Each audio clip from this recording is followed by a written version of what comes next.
بسم اللہ الرحمن الرحیم۔ کتاب اللقیط۔ اللقیط حر مسلم ونفقته من بیت المال فإن التقطه رجل لم يكن لغيره أن يأخذه من يده فإن ادعى مدع أنه ابنه فالقول قوله مع يمينه وإن ادعاه اثنان ووصف أحدهما علامة في جسده فهو أولى به وإذا وجد في مصر من أمصار المسلمين أو في قرية من قراهم فادعى ذمي أنه ابنه فادعى ذمي أنه ابنه ثبت نسبه منه وكان مسلما وإن وجد في قرية من قرى أهل الذمة أو في بيعة أو في كنيسة كان ذميا۔ یہاں تک پہلے دیکھیے ترجمہ۔ یہ لقیط کا بیان چل رہا ہے، عاریت کے بیان کے بعد جو ہے لقیط کا بیان۔ لقیط اور لقطہ دو لفظ ہے، ٹھیک ہے۔ لقطہ شے کو جو گرا پڑا سامان کسی کا کہیں گر پڑ جائے اس کو کہا جاتا ہے، اس کی تفصیل اور مسائل نیچے والے سبق میں پڑھیں گے۔ اور لقیط کہتے ہیں ایسا بچہ جس کو کسی نے جو ہے وہ تنگ دستی مفلسی کے سبب یا پھر بدنامی کے سبب جو ہے کہیں پر پھینک کر چلا آیا ہو اور اس پر کسی کی نظر پڑ جائے تو جس کی نظر پڑے گی اس کو جو ہے اگر اس بچے کے ہلاکت کا خوف ہو تو اس پر واجب ہے کہ اسے اٹھا لے اور حکومت کے ذمے کر دے۔ جو اٹھاتا ہے لقیط کو اس کو ملتقط کہا جاتا ہے۔ کیا کہا جاتا ہے؟ ملتقط۔ ہاں، ملتقط کے لیے کچھ چیزیں جو ہے اس کے ملتقط کے حق میں لقیط کے لیے کچھ چیزیں کرنا جائز ہوتا ہے۔ جیسے بعض لوگ کیا کرتے تھے پہلے کہ بچے کو اس پر مال کے ساتھ بھی پھینک دیتے تھے کہ اس کا جو حصہ بنتا ہے اس کے پیٹھ پر باندھ دیتے تھے سونا یا درہم و دنانیر اور پھینک دیتے تھے کہ جس کو ملے وہ اس پیسے سے اس پر خرچ کر کے اس کی پرورش وغیرہ کرے۔ تو ایسے ہی جو لقیط جو ہوتا تھا اس کو محلے والے مدد بھی کرتے تھے، چاول دے دیا تو کچھ دے دیا تاکہ اس کی پرورش ہو، دودھ دے دیا۔ تو اس طرح کی چیزیں جب ملے گی تو ملتقط کو کس حد تک ان چیزوں میں تصرف کرنے کا اختیار ہوگا نہیں ہوگا، اس حوالے سے مسائل سماعت کیجیے۔ اور لقیط جو ہوگا وہ غلام مانا جائے گا یا آزاد؟ تو ابھی تو ظاہر سی بات ہے ہر شخص آزاد ہے تو آزادی ہے، لیکن جب غلام اور آزاد دونوں طرح کے لوگ ہوا کرتے تھے مملوک اور مالک کی حیثیت سے، تو اس وقت بھی جو ہے لقیط کو آزاد مانا جائے گا، مسلمان مانا جائے گا، کافر مانا جائے گا۔ تو چند صورتوں کو چھوڑ کر بقیہ تمام صورتوں میں اس کو مسلمان ہی مانا جائے گا، وہ مسلمان رہے گا۔ اس کا خرچہ کون اٹھائے گا؟ ملتقط اٹھائے گا یا کون اٹھائے گا؟ تو اس کا خرچہ بیت المال کے ذمہ رہے گا، حکومت کے ذریعے سے اس کا جو ہے پالن اور پوشن کیا جائے گا۔ دیکھیے کہتے ہیں کتاب اللقیط، لقیط کا بیان، تو اس کو ہم لقیط ہی بولتے ہیں۔ لقیط کا مطلب سمجھ لیجئے کہ وہ چھوٹا بچہ، یہ چھوٹا بچہ ہونا چاہیے، نابالغ کم سے کم 2 سال کا، 1 سال کا، 1 دن کا، 2 دن کا، اس طرح سے۔ بالغ اگر کہیں پڑھا ملا تو اس کو لقیط نہیں کہیں گے، وہ تو بالغ ہے۔ تو کہتے ہیں اللقیط حر مسلم، لقیط کا حکم یہ ہے کہ وہ آزاد ہے اور مسلمان ہے، غلام نہیں ہے اور کافر نہیں ہے۔ وَنَفْقَتُهُ مِن بیت المال، اس کا پورا خرچہ بیت المال سے ہوگا۔ فَإِنِ الْتَقَطَهُ رَجُلٌ، تو اگر اسے کسی شخص نے اٹھا لیا، لَمْ يَكُنْ لِغَيْرِهِ أَنْ يَأْخُذَهُ مِنْ يَدِهِ، تو جس نے اٹھایا اس اٹھانے والے کے علاوہ کو یہ حق نہیں ہے کہ اسے اس سے لے لے۔ جس نے اٹھایا اسی کے سرپرستی میں اسی کے جو ہے وہ پاس رہے گا، دوسرے کو حق نہیں ہے کہ اس سے لے لے۔ اب اس کے بعد کہتے ہیں فَإِنِ ادَّعَى مُدَّعٍ أَنَّهُ ابْنُهُ، اگر کوئی دعویٰ کرنے والا اٹھ کر یہ دعویٰ کرے کہ جناب یہ میرا بچہ ہے، تو فَالْقَوْلُ قَوْلُهُ مَعَ يَمِينِهِ، تو اس کی بات مان لی جائے گی، لیکن کیسے؟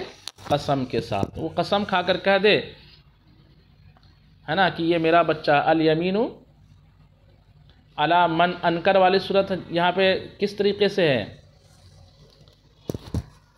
بولیے، اس کی بات جو ہے اصل پر ہے یہاں پہ، بس کہ اصل کا اس نے دعویٰ کیا، اصل کے خلاف دعویٰ کرے تو دلیل دینے کی ضرورت ہے۔ اصل کے مطابق اس نے دعویٰ کیا، اس لیے قسم سے کفایت کرے گا اس کا یہ دعویٰ۔ وَإِنِ ادَّعَاهُ اثنان، فرض کیجئے 2 شخص تیار ہو جائے یا 4 شخص تیار ہو جائے، یہ میرا بچہ ہے، تو وہ کس کو دیا جائے گا؟ کہتے ہیں اگر فرض کیجئے 2 شخص اس کا دعویٰ کرے تو کس کو دیا جائے گا؟ وَوَصَفَ أَحَدُهُمَا عَلَامَةً فِي جَسَدِهِ، ان میں سے کوئی اس کے جسم میں کوئی علامت کی نشاندہی کرے کہ میرا بچہ ہے، وہ کہے میرا بچہ ہے، تاکہ پہچان بتاؤ، تو جو پہچان بتا دے اس کو دیا جائے گا۔ اب فرض کیجئے دونوں پہچان بھی بتا رہا ہے، تو جو زیادہ پہچان بتائے گا اور جو زیادہ پرفیکٹ انداز میں پہچان بتائے گا اس کو دیا جائے گا۔ مسئلہ بالکل کلیئر ہے۔ کہتے ہیں وَوَصَفَ أَحَدُهُمَا عَلَامَةً فِي جَسَدِهِ، ان میں سے کوئی اس کے جسم میں موجود نشان کو بھی بیان کر دے، فَهُوَ أَوْلَىٰ بِهِ، تو وہی اس بچے کا زیادہ حقدار ہوگا۔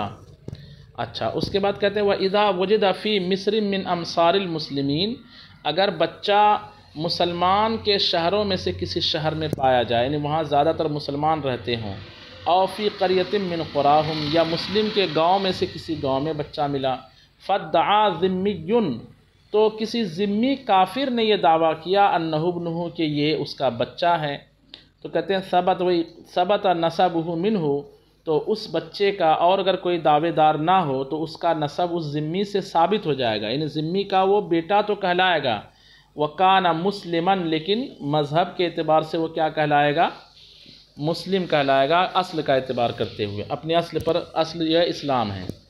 وَإِذَا وَجَدَ فِي قَرْيَةٍ مِّن قُرَىٰ أَهْلِ الذِّمَّةِ، اور اگر بچہ ذمی کافر کی بستیوں میں سے کسی بستی میں پایا گیا، او فی بیعۃ، یا اس کے علاقے میں پایا گیا، او فی کنیسۃ، یا گرجا گھر مندر وغیرہ میں، کنیسہ کہتے ہیں کافروں کی عبادت گاہ کو، گرجا گھر مندر وغیرہ، وہاں پایا گیا، کانا ذمین، تو اب جو ہے وہ اگر کوئی مسلم دعوے دار کھڑا نہیں ہوتا ہے تو وہ ذمی ہوگا، کیونکہ قرینہ وہاں واضح ہے اصل کے خلاف۔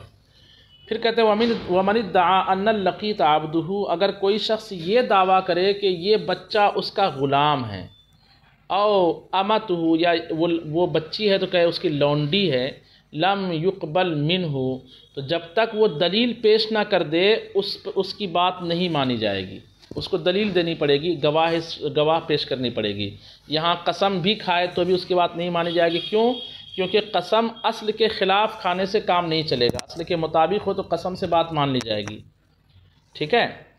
وَكَانَ حُرًّا، اور وہ بچہ آزاد ہوگا۔ اصل کے خلاف کیا؟ اصل یہ ہے کہ ہر بچہ آزاد پیدا ہوتا ہے، ہر بچی آزاد پیدا ہوتی ہے، بعد میں کسی عارض کے سبب وہ غلام بن جاتا ہے یا لونڈی بن جاتی ہے، تو اس اصل کے خلاف کا وہ دعویٰ کر رہا ہے، تو قسم سے ہی صرف قسم سے اس کی بات نہیں مانی جائے گی، بلکہ بینہ اس کو پیش کرنا پڑے گا۔ وَكَانَ حُرًّا، اور وہ لقیط جو ہے آزاد ہوگا۔ سمجھ میں بات آ رہی کہ نہیں آ رہی ہے جناب؟ آ رہی ہے۔ ماشاء اللہ۔ وَإِنِ ادَّعَىٰ عَبْدٌ أَنَّهُ ابْنُهُ، اگر کسی غلام نے یہ دعویٰ کیا کہ جناب یہ میرا بچہ ہے، کسی غلام ہی نے دعویٰ کیا کہ یہ میرا بچہ ہے، ثبت نسبہ منہ، تو اس غلام سے اس بچے کا نسب ثابت تو ہو جائے گا، وکانا حرًا، لیکن اصل پر وہ رہے گا، یعنی وہ کیا رہے گا؟ آزاد رہے گا۔ جیسے ذمی سے نسب تو ثابت ہو جائے گا، لیکن بچہ کیا رہے گا؟ کافر کے مسلمان، ذمی سے اوپر کہا نا کہ ذمی سے نسب ثابت ہوگا جب ذمی دعویٰ کر لے، لیکن بچہ مسلمان رہے گا۔ ایسے یہاں پر اصل پر رہے گا، بچہ آزاد رہے گا۔ وَإِنْ وُجِدَ مَعَ اللَّقِيطِ مَالٌ مَشْدُودٌ عَلَيْهِ، اور اگر بچے کے ساتھ، لقیط کے ساتھ اس پر بندھا ہوا مال بھی پایا جائے، تو وہ مال کس کا ہوگا؟ فَهُوَ لَهُ، تو وہ مال اسی کا ہے، اسی بچے کا ہوگا۔ وَلَا يَجُوزُ تَزْوِيجُ الْمُلْتَقِطِ، ملتقط کا اس سے شادی کرنا جائز نہیں۔ مثال کے طور پر جو ہے وہ بچی تھی اور ملتقط جو ہے وہ 15 سال کے بعد اس سے شادی کرنے کے لیے تیار ہو جائے، یہ نہیں چلے گا۔ یا وہ لڑکا تھا اور ملتقط جو ہے کوئی عورت تھی، اب جب اس نے اس کو چنا تھا، مطلب لیا تھا راستے سے، تو اس وقت وہ مثال کے طور پر 20 سال کی تھی، اب 40 سال کی وہ ہو گئی اور بچہ 20 سال کا ہو گیا، اب وہ چاہے کہ میں چلو اسی سے نکاح کر لیتی ہوں، ایسا نہیں ہوگا۔ ولا يجوز تزویج الملتقط، یہ سوشل کرنا ہو جائے گا، استحصال کرنا ہو جائے گا، جو درست نہیں ہے شرعی طور پر۔ ولا تصرفہ فی مال اللقیط، ایسے ہی لقیط کے مال میں، ہاں بولیے، ملتقط والا نہیں سمجھ میں آیا۔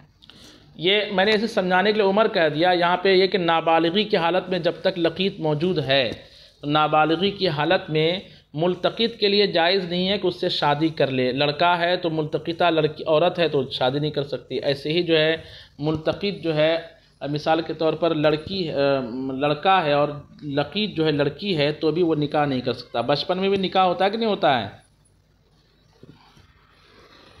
بولیے بھائی۔ جی ہوتا ہے۔ ہاں جب بڑا ہو گیا اور اس کی مرضی برقرار ہے، کس کی؟ لقیط کی مرضی اگر ہو تو پھر بالکل شادی ہو سکتی ہے۔ وہ اس وجہ سے شادی نہیں کر سکتا کہ جناب میں نے تجھے اٹھایا ہے تو میں ہی تجھ سے شادی کرنے کا حق رکھتا ہوں اور کوئی تجھ سے شادی نہیں کر سکتا یا نہیں کر سکتی، یہ درست نہیں ہوگا۔ ولا تصرف فی مال اللقیط، اور لقیط کے مال میں بھی ملتقط کو تصرف کا حق حاصل نہیں ہوگا کہ وہ اس پیسے کو اپنے خرید و فروخت میں لائے، اس پیسے سے اپنا خرچہ نپٹائے، اس طرح کا تصرف جائز نہیں ہوگا۔ وَيَجُوزُ أَن يَقْبِضَ لَهُ الْهِبَةَ، ملتقط کے لیے، لہو میں ہو ضمیر کا مرجع ملتقط کے لیے یہ جائز ہے کہ وہ کیا بولتے ہیں، لقیط کے لیے آئے ہوئے تحفے پر کیا کرے؟ بولیے، قبضہ کرے۔ یعنی لقیط کو کوئی کچھ ہبہ کرے، کچھ دے، تو اس دی ہوئی موہوب شے پر جو ہے ملتقط کیا کر سکتا ہے؟ قبضہ کر سکتا ہے۔ جی، وَيُسَلِّمَهُ فِي صَنَاعَةٍ، اور اس کو کسی پیشے میں استعمال بھی کر سکتا ہے، سپرد بھی کر سکتا ہے کسی کاریگری میں، کہ اس کو دھندے میں لگا دے اس پیسے کو۔ وَيُعَاجِرُهُ، یا اسے اجرت پر لگا دے۔ مثال کے طور پر کسی نے کہا کہ یار یہ اس کو دودھ کی ضرورت پڑتی ہے بچے کو، تو ایک کام کرو، یہ گائے کو تم رکھ لو، ہے نا، اس طرح، یا کچھ اور چیز دے دیا، تو وہ چیز اگر جو اس چیز سے کمائی ہو سکتی ہے تو وہ لگا دے، اور جو بڑھے گا پیسہ ویسا اس میں تجارت کی وجہ سے، وہ سب کس کا ہوگا؟ لقیط کا ہی ہوگا، ملتقط کا نہیں ہوگا۔ ایسے ہی اجرت پر اس شے کو لگانا بھی جائز ہے جو چیز لقیط کے لیے گفٹ میں، تحفے میں آئی ہے۔ تو یجوز ان یقبض له الہبۃ، اس کے لیے جائز ہے کہ لقیط کے ہبہ پر قبضہ کر لے، وَيُسَلِّمَهُ فِي صَنَاعَةٍ، اور کسی کام میں اس کو سپرد کر دے، وَيُعَاجِرَهُ، اور اس کو اجرت پر لگا دے وہ چیزیں۔ اب کتاب اللقطاء کو انشاءاللہ ہم کل پڑھیں گے، ٹھیک ہے؟